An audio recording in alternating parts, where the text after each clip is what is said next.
I don't like French. And then I was given a list of freelance editors from a friend of a friend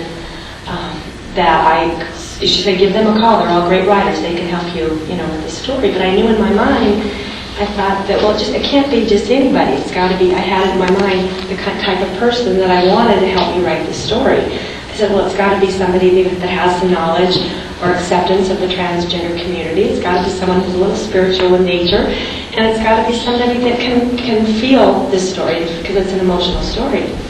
So I just sat on it. And I just kept doing my own reading and self-exploration. And again, I had faith that this is what I was meant to do. I surrendered, I allowed, and I got out of my own way.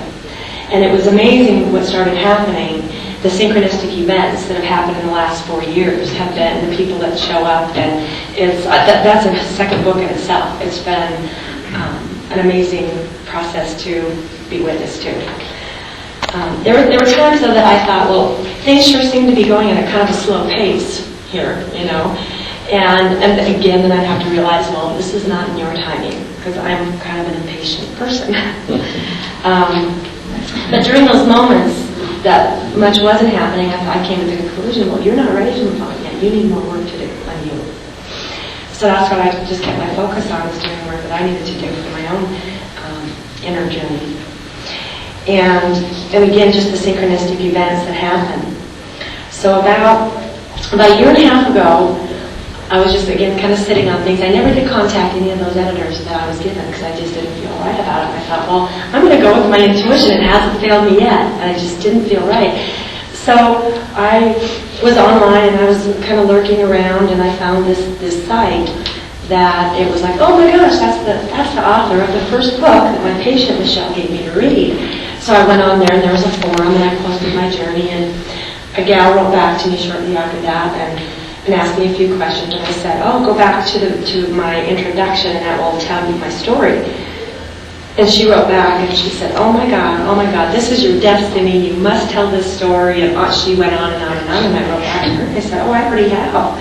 I'm just waiting for the right person to show up. She writes me back, and she says, perhaps am I the writer that you're looking for? And then I knew. I found my writer. That she's a transgender woman, and she had a lot of similarities with my patient Michelle, and her name happens to be Michelle. So now we go by M1, M2, and M3. I've never written the name Michelle so many times in my life. So it's been a year and a half journey that she took what I wrote, and I gave her 125 pages. It's pretty crappy writing, and she helped me turn it into a 400-page book. And this is she's never had the opportunity to meet Michelle. She didn't meet me for the first 5 months that she began on this project. So she really just had to get into my mindset, get into Michelle's mindset. And it's pretty exciting because the book is actually, just the other day while we've been here, I got a message that is ready, the first, whatever they call it, first whatever is being sent this week. So once we give that thumbs up, it's done. It's done. So, and it's a book, you find out a lot more of the details of Michelle's life, her adventures, her journey, and then also just how myself, my husband, and my 2 boys came to know her and love her for the greatness of her spirit. And again, my intention with this book is just to open some hearts and minds regarding the true internal landscape of being transgender. Because, again, in my journey with Michelle, I think the biggest lesson I learned with her was unconditional love and acceptance of others and also of ourselves. Love, a strong affection, attachment, or devotion to. Unconditional love, it takes us where we are at, no changes are required, no expectations. Michelle did love others unconditionally. She was able to see the potential in everyone she met. She also learned to love herself completely. And I truly believe that this was her last lesson to learn, was to accept her duality. And once she was able to love all of herself, she was able to let go. And she figured it out, that all love begins with loving and accepting yourself. You know, to practice self-love begins by accepting and appreciating all aspects of ourselves.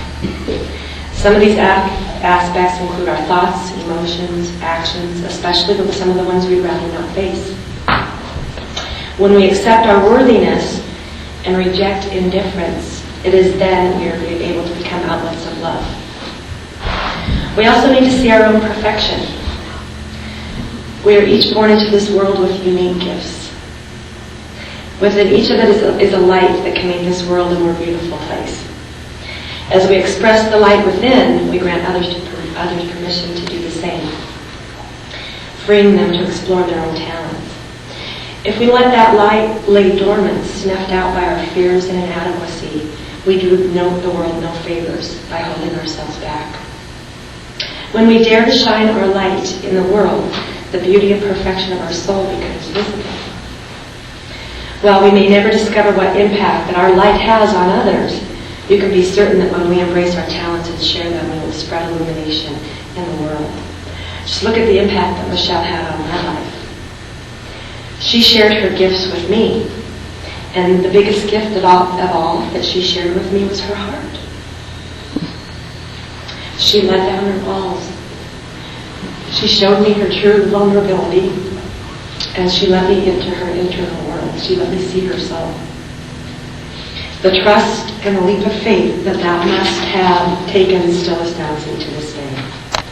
She is the one that opened up my heart and opened up my soul. And I can tell you this as well, meeting Michelle and getting to know her on such a deep, meaningful level has changed my life. I embrace the lessons that I learned from my dear friend and teacher, and I strive to apply them in my everyday life. I am and will be forever grateful that she was placed into my life, and that I have the opportunity to care for her, to learn from her, and show her the unconditional love and acceptance that she so completely deserved, and I am one blessed beyond measure for it. In conclusion, I will encourage all of you to listen to that inner voice and be authentic. Take off masks that we wear in order to feel accepted. Have an open mind and an open heart. Share your gifts with others and shine your light. Together, if we each do our part to keep Michelle in our hearts and apply the lessons that Michelle was here to teach, we can make this world a better place. Thank you.